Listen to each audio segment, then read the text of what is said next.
Live edition again from the press box of Clips and Dip. We're live over on youtube.com/@ClippersPodcast. If you can't tell by the title, the Clippers lost to the Pelicans after a fantastic Grammy road trip. Will, we're going to get into the specifics.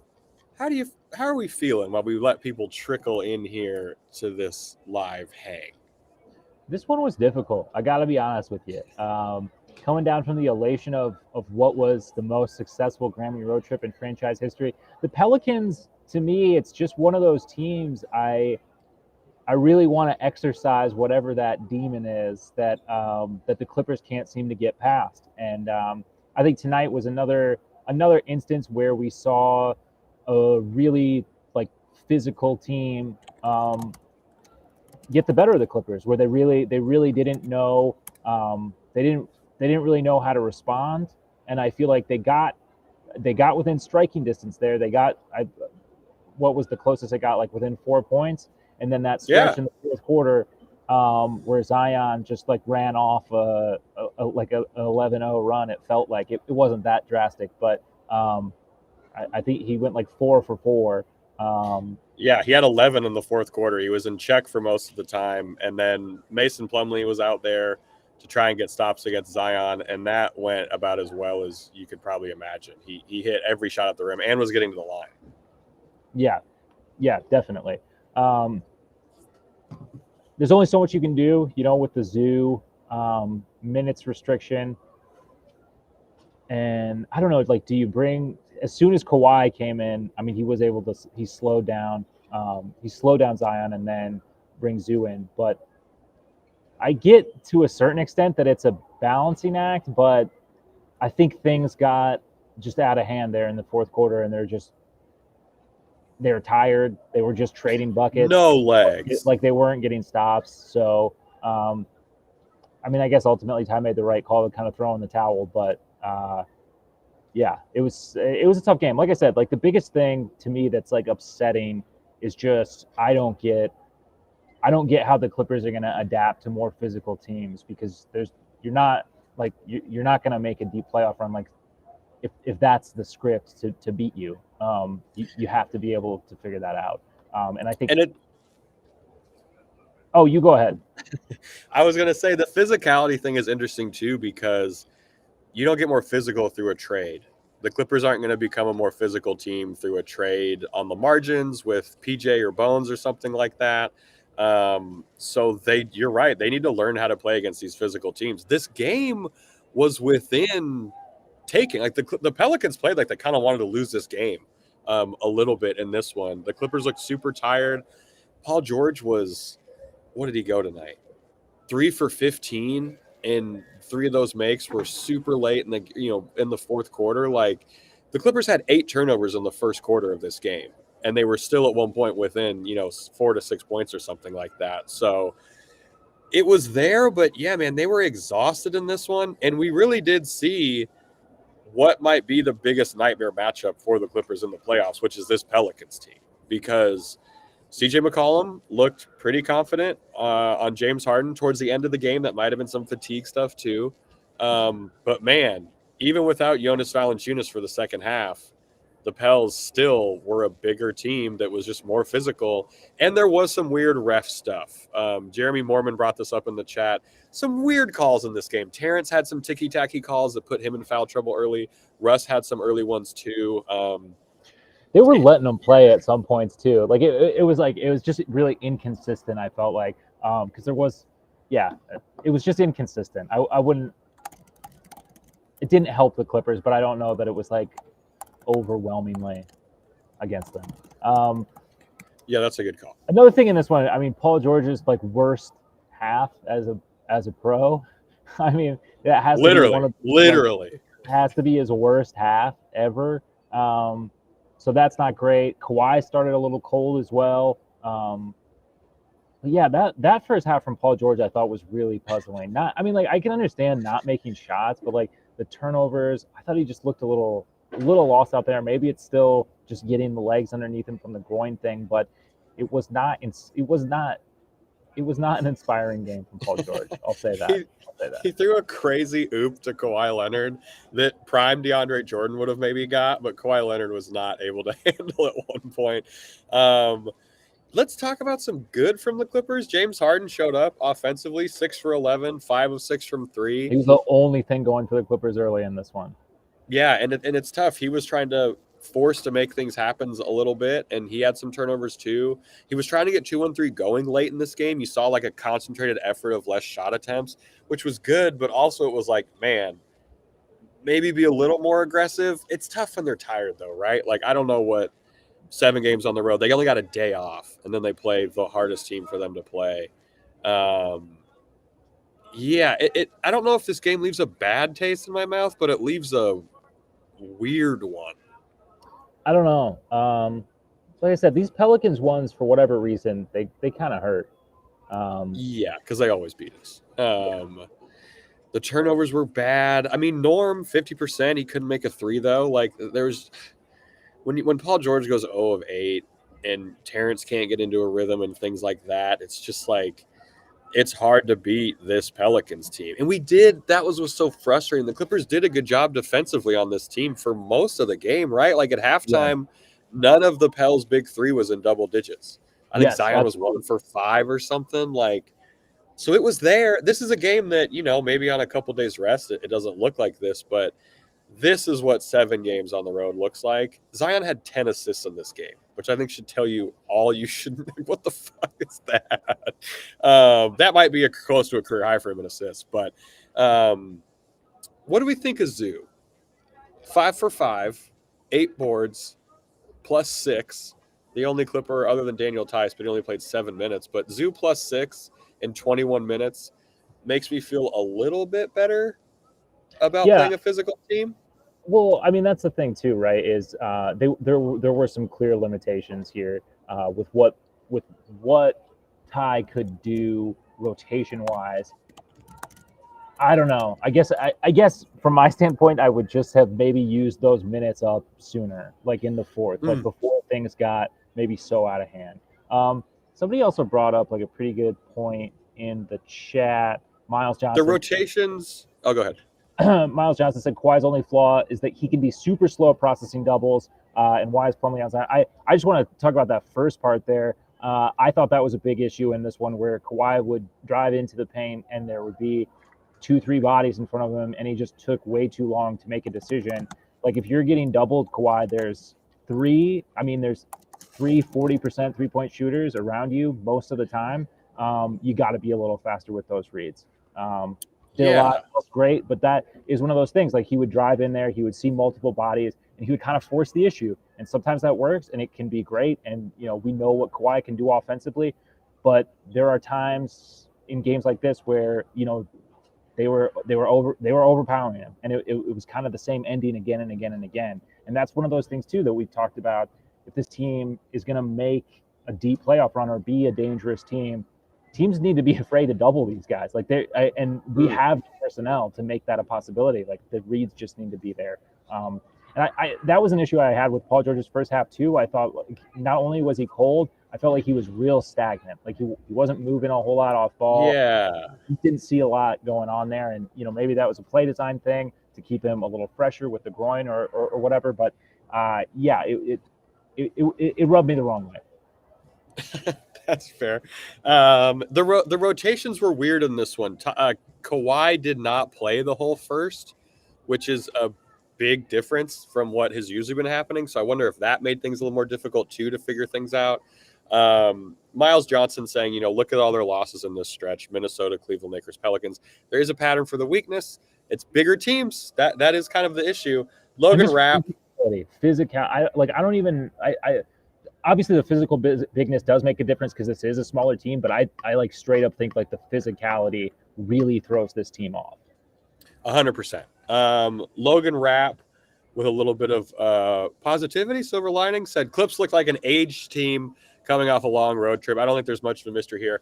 That's definitely part of it too. If it wasn't the Pels, I think I would feel a little bit different. You know what I mean? Like I feel like if this was a different team, I could maybe brush it off a little bit more. But this one in particular just kind of stinks. Yeah. This I can totally see that. I don't even know if rivalry is the right word. It just feels like we lose all the time to the Pels. So I don't know if it's the rivalry. Fact check this stat, but the VP SSB is saying that's 11 of the last 13 in the Pels' favor now, which sounds about right. It does. We hadn't won in New Orleans since whatever year that was. Like that does seem right to me. Jeremy Mormon, yeah, we just talked about Pels being a first round matchup. That'd be a nightmare. At least the Clippers would have some kind of. I think Lakers would be too. That'd be. Yeah, it's the big teams. Another guy who made things difficult for the Clippers was Trey Murphy in the first half of this game. He was very deadly from three. And when the Clippers were turning the ball over, the first quarter was so rough for me. I think that's not where they lost the game, obviously. But 8 turnovers. Game and like for an offense that's rated like 122 or something like that.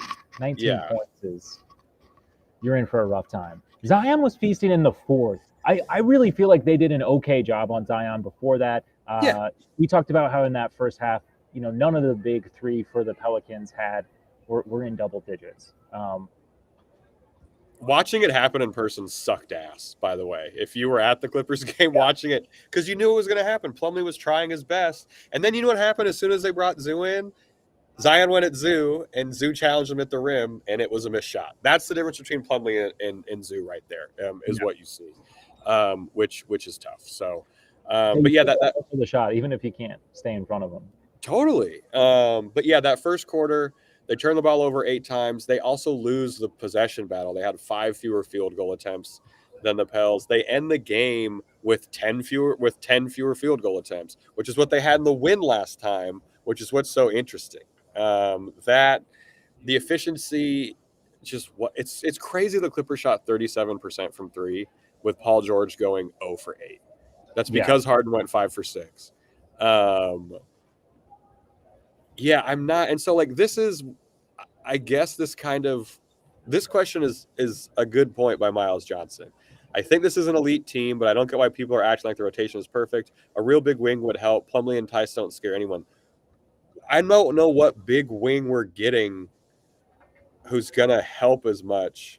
And Plumlee and Tice, like, they're not wings, so that we're going to keep Plumlee, I think. But like, what big wing is coming in here to make the Clippers suddenly more physical against the Pels? That's what I mean by like the trade. Like you don't get more physical from one trade that the Clippers can make. Miles, you're not wrong. I agree with most of what you're saying. But yeah. Yeah, I mean, obviously, there's the limitations that the Clippers have salary-wise, asset-wise, that we've talked about a million times. But the other thing is just without giving up a rotation player, you're not really going to be able to get much. Giving up a rotation player at this point seems maybe a little rash. And the other thing, too, is just you got to remember, like, the playoff rotations are not going to look like what they look like tonight. They can't look like what they look like tonight. Or the Clippers aren't going that far, Like, we'll probably see, this game looks a lot different if Kawhi is in, like, the 40-minute range, which isn't ideal, but in the playoffs, it's totally you're going to have to do. I think obviously that looks a lot different. So that's another one of those things I've been thinking about with the trade thing. I overall, I agree. I like the idea of adding another wing, especially because of how small we are.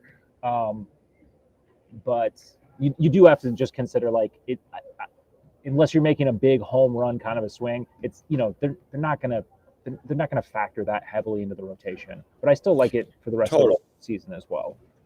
Yeah, let's like bring Olynyk in or some weird thing. There was some clickbaity thing that said I don't know Boston. About Olynyk. I don't know who's available. Like everyone's in that ring. Yeah, that's true. Oh, here we go. We got a Pels fan in here. What's up? The VP SSB. As a Pels fan, part of me was wondering if we needed to put in Cody Zeller for size. Yeah, I really thought the Clippers would exploit the matchup against Larry Nance Jr. a little bit more than they did. I was kind of surprised at that. They went small. And we fed Zoo early. They fed Zoo early when Larry Nance was out there. Zoo had 2 buckets to open that frame with JV out, and then it was gone away from. Larry switching so often that Zoo ended up on a complete mismatch. It was crazy. And then it was just that was tough. Seeing the successes you had early without JV, which was not a surprise, and then to see that go away was frustrating. Hold on, we have a horrible trade ID in this. People are saying we should trade for Miles Turner. Don't think that's going to happen. So yeah, Miles brought up an interesting thing. There's this quote that's been going around. Kawhi Leonard acknowledged to The Athletic that he has to hold down the power forward position until we get a real one, which Kawhi said to Law in his article. I think he's referring to Amir a little bit there because Amir, although he looks big, he has the short wingspan and stuff like that. So he's kind of like deceptively, he's not small, obviously, but y'all know what I'm saying. Yeah. Is there that? It seems like whoever comes in is going to be, if we're going off what Kawhi's saying, they might be in line for substantial minutes. It's not like Amir's playing, a non-significant amount of minutes. I'm going to go see what's happening on the court real quick so our listeners can get some insight. It's a bunch of grown men playing basketball after a game. We'll shoot around. We'll shoot around. I don't know. I would just be shocked if we were getting a starting caliber player. So again, I guess I still wonder what Kawhi really means by that. Like, who would be the 4 next to Zoo? Is that a knock on Terrence? Dorian Finney-Smith, or like one of these margin guys. Like, I like it. I do like that move. It just depends on what you have to give up, and nothing that anyone has proposed to me gets me that excited to give up a 2030. I'm not trading the 2030. The 2030 is so far out. For those of you who remember John Mulaney, 2030 was that's not a real year punchline. It's a long way out. Logan Rap with a take. I agree 100%. I despise Olynyk too, but he does meet the need. We have a hole at the 4. The cost is the thing. This is Danny Ainge we're talking about. Danny Ainge is not going to want a normal thing the Clippers I just don't think Olynyk is going to work on the floor with another center. I know he can kind of stretch the floor, but it's on low volume. Yeah. Right. It's a Tice issue, right? Like, it's the same thing as Tice. Let me look up Olynyk's height. Unless he's out there like when he's 6'11". Yeah, he's bigger than Tice at least. Bouchon S says, what an interesting game, man. Their length was definitely troubling us. PG with a stinker. Kawhi was human after some time, and we were still hanging around. The still hanging around makes me a little more accepting of this loss. We were right there. Like, we were right there. We were within. It was 2-possession game in the 4th, and then it just really, really got out of hand. This is a name. I don't know if B West is Justin Russo's burner, but Justin Russo has been pushing Denny Advija to the Clippers, and I don't know if we could get it done. Why do we need more guards? He's a small forward, but I don't think he's a small forward that the Clippers need. Is he 6'5"? Something like that. He's 6'9". Are you coming around on the Denny idea now? Not only is he not a guard, he's 6'9", and he's a small forward. I don't watch the Wizards. That's my bad. You don't watch the Wiz? What are you doing, man? Yeah, I don't know. Denny would be okay. I don't know what the Wizards are doing. What do they want for Denny? I don't want to give the 2030 pick for Denny. Right? That doesn't seem like it's worth it. No, absolutely not.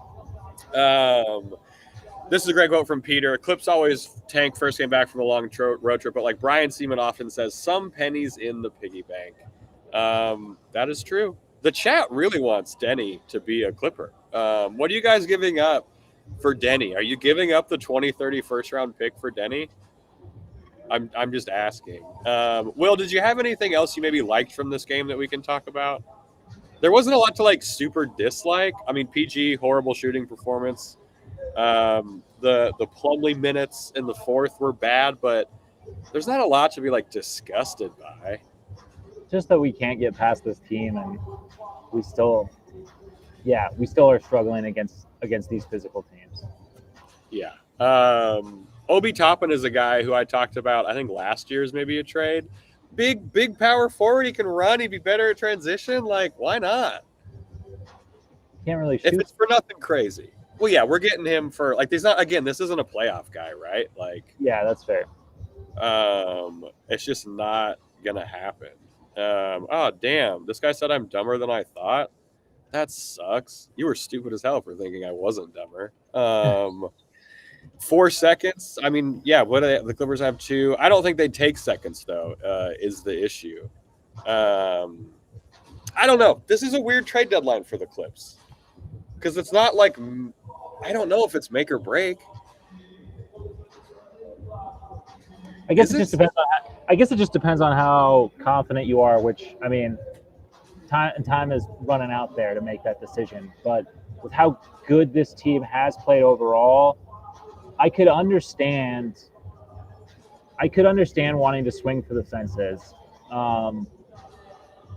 It's just a big gamble, right? Like it's a big gamble to make any sort of significant change to your roster, especially to a starting lineup that's already had a major change so far this season. That's typically dealt with a lot of ins and outs is because of availability. This if they don't make a big move that completely changes the starting lineup, this would be like the first year of like actual continuity that we've had in. I mean, I don't even know how long. That's the thing about the starting lineup. Like, it would be really difficult for me to be on board with any change to a starting lineup if you take out garbage time as like the 5th best lineup in the NBA. It's just difficult for me to see a vision where that getting broken up is a positive for the Clippers. Do the talent-wise have enough right now, do you think? To win a championship, I think they have enough talent. I do think they, as of February 7th, 9:59 p.m., I'm giving it the Chuck Mockler timestamp. I think they have enough talent to win a championship. You see some weird rotation stuff like this tonight. The Kawhi first quarter thing threw everything off, I think. Totally. The minutes restriction was wonky, so we had to see Plumlee try and defend Zion in some minutes where you would usually see Zoo. So I believe they have enough. And I like what Jeremy Mormon says, which is if we won today, I feel a lot better about not doing anything tomorrow. That's a great take, right? If the Clippers win this game, we just think, great, time to head. You know what I mean? That's a good point, Jeremy. Yeah, the VP, who seems like a very chill Pels fan. I really want to avoid the Pels in the playoffs. At least, I don't want to see that team at all. I like what Logan Rap said here. Continuity is king, something the Clippers have never had. At some point, you got to ride with who you have. Chinkering too much, and there will never be time to gel. It's the thing. The team is gelled, which looks so good. Like they're playing at such a high level. James Harden's helped that so much. Yeah, thank you, Peter. No knee-jerk trades. I don't know. The chat's making me feel a little bit better about this one. I don't know where you're at, Will. No, I agree. I mean, I do think ultimately this team does have the talent to win a championship. They just, I guess I don't know how wide anyone's margins for error are, really, right? Like, I feel like the West right now, I mean, the Clippers are definitely in that, I mean, obviously in the upper tier. And while anything could happen because there are so many talent-loaded teams that are even, below the top 4, anything can happen. But I feel like in terms of talent in the Western Conference, I mean, the best. They're probably like in terms of sheer. They're up there. Roster, top to bottom, yes. Top to bottom, 100%. And maybe they don't have like they don't have one like sort of unbeatable chess piece, but they have a lot of Kawhi ones. I think Kawhi, when he's playing like he has been, is a borderline unbeatable chess piece. He can't pass the same way Jokic can. Yeah, but he's 55, 40, 90, and he's defending elite. You know what I mean? Like he's close to the same tier as Jokic. He struggled in the double in this game. I know that, but he does other good things well in, of course, the whole. This game, obviously. Jeremy Mormon, if we don't get rid of PJ Tucker's contract tomorrow, will it affect our ability to sign James Harden and Paul George? Yes, because he is on the books for $11 million after this year as well, unless he waives it, which he does not seem to do or want to do. But he's expressing his interest to get traded. He did again to Tomer. He's told 3 different Clippers reporters now that he wants to get traded. So hopefully it happens. I mean, for his sake, I guess I want him to go play and things like that. So, yeah, but I don't really see him going anywhere unless he waves that thing. No. Yeah, I don't know. Interesting. The Clippers, when do they play again? Let me check this damn schedule. The Clippers play again on... Okay, they got some time off. So this is a nice thing. They got some time off until Saturday. They have the 12:30 brunch game against the Pistons. I said this on our pod, but I'm not sure there's any better way to maybe gear up.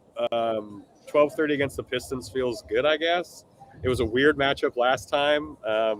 We all laughed about when they were losing to them, but they get a bunch of rest. They get to play a team that I don't think will beat them on Saturday at 12:30. So yeah, I'm excited for them to get this rest. I wish it would have happened a little sooner. I don't know. I guess I do like the amount of time off, right? Like the day off and then having to play is brutal. But yeah, having that extended time off and then it'll be good for them. Yeah, the schedule after the Pistons is really tough because you got to go Wolves on Monday. So they have a huge game standing wise on Monday against the Timberwolves. That has a lot of implications. Yeah, I don't know. Well, anything else you want to chat up? Maybe shut this thing down? I don't know. I'm feeling okay-ish. Like, what are we feeling? Yeah, I'm feeling okay-ish. How do you feel about the Pistons on Saturday? I feel great. I feel great, man. I feel great. No, I think that's one thing that has been really great about this team this year is they do generally respond from these losses. So hopefully, I mean, I still think it's going to be a slow start for the Clippers, but hopefully we can have a game where Kawhi doesn't have to play fourth quarter minutes, which is my goal. Which is my goal anytime we're playing a team below 500. I think that's a very fair goal to have. Yeah, they got Pistons, get a rest a couple days. The 12:30 start's kind of nice against the Pistons, a little bit of extra rest. Pablo Veras saying we're going to go on a huge run. I love that. We're going to need that in March. March is coming up. For those of you unaware, the Clippers play 17 games in March. So that run would be great to hit in March. People do lose all the time, and we're still sitting pretty. Like there's still the Clippers are still very much in the mix for the 1 seed. Everyone's tied up right now at the top. It's pretty incredible. I love this optimism. Yeah, bro. I don't know how we're getting Lori, but I love whatever Daniel's on. I would like some of that. Yeah, Logan Rap, again, with more sage wisdom. 1, 2, 3, and 4 are changing every single day at this point. Hey! Eric's in the chat. Oh, Daniel Gafford trade. Eric Bui in the chat. Vibes are good despite the L. Now that Eric's here, I couldn't agree more. What's up, buddy? I'm excited. I want to see Eric Bui on the court out here post-game against the Clippers or against these other grown men who are playing basketball. If you're not following Eric Bui, find him on Instagram and on Twitter. He had some unsettling drawings that actually went helped the Clippers 5-0 run today, which was great. I love this. I was thinking about how funny it was how at the beginning of the season people were talking about trading Paul George for the pick that was Scoot. That was funny. Yeah. For Scoot was the word. Yeah. For Scoot was the word. Atif Butt says, I don't think it's an overreaction to acknowledge that we can use a mobile forward to tussle with the front line of the Wolves, Thunder, Pels, Lakers, Nuggets. I love that. I love that you use the word tussle. That's awesome. We have a surprise in the chat, folks. Our other co-host, America's own Adam Oslin. Adam, you are down on the court. I'm at a break during Clippers talk. I just wanted to say I love you guys and hold it down on the live. because I don't think we're going to have time to do a C&D tonight because I got to get out early. But, Chuck, this better prepare them for March, right? Thank you. I've been saying that. Can we get one positive thing about the Clippers before you sign off? They were still in a game where Kawhi and Paul George were dreadful. They had it to within 4 multiple times. So it was winnable. There are still things to be positive about. I thought my guy Big Plum was D'ing up Zion Williamson. I know he fouled out, but I'm okay. Those were hard fouls, baby. Oh, you don't like that? I don't know if he was D'ing up Zion. I reward guys who play that hard. It was Duke on Duke crime going on. And the one thing I will say that I was disappointed in, I think they could have exploited the big men more in this one. Big Plum and Zubats were 9 of 10 from the field. There was a path to win that way, and they kept trying to get it going. But I'm coming back from break. I love you guys. Yeah, when Valanciunas went back. Love you too, buddy. We'll do our best. God, Adam, always positive, always bringing the good stuff. The Plum Take was wild, though. That Plum Take was wild, Adam. That was wrong, buddy. That was not correct. That was a really good time. Daniel saying might have to put Adam out there. Bro, I'd put Adam on the fast break. Adam doesn't have the best hands and he can't shoot, but I tell you what, I know he can run in a straight line really fast. It's true. And pick up basketball. That's worth something. He could definitely take a charge better than anyone on this podcast. Yeah, physically, yes. I think, I don't know. Ex-Mongo Project with a good question. I think we're going to head out in a few. How long till PG gets better? I think this is a good question. He's still not looking 100%. I don't think that's too far of a reach if you're a Clippers fan. I mean, it's not even just like the box score or the missed shots. Like, he's not looking right on the court. He's kind of floundering out there. He's looking a little floundery. He's looking like I hope this rest is going to be good. There's nothing worse for an injury than being on a road trip and having to fly a shit ton and things like that. Eric Wee with a good question. If Adam takes a charge and explodes into dust, do you guys keep doing clips and dip? We do, but we change the name. It'll be Clips and Dip and Rib. R.I.P. for Adam. And That's a good call. We'll have a mural of him as an angel or something.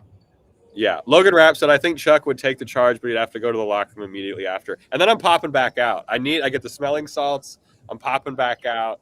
I'm ready to go. I'm a floor general out there, Logan. I'm not there to take charges. I'm there to put people in the spots that they succeed in. And be a menace in the passing lanes. All right, we're getting a little off track. We're talking our own personal basketball prowess. Will, anything we want to send these listeners and the watchers out? Can you get an Adam positivity vibe, or are you lost in the sauce?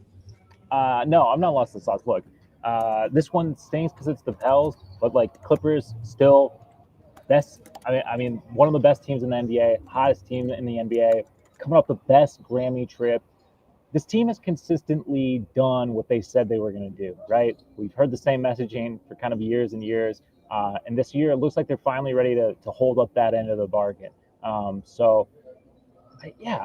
think once PG is back to looking like, even 80% of himself, I think some of these games are a lot easier to put away.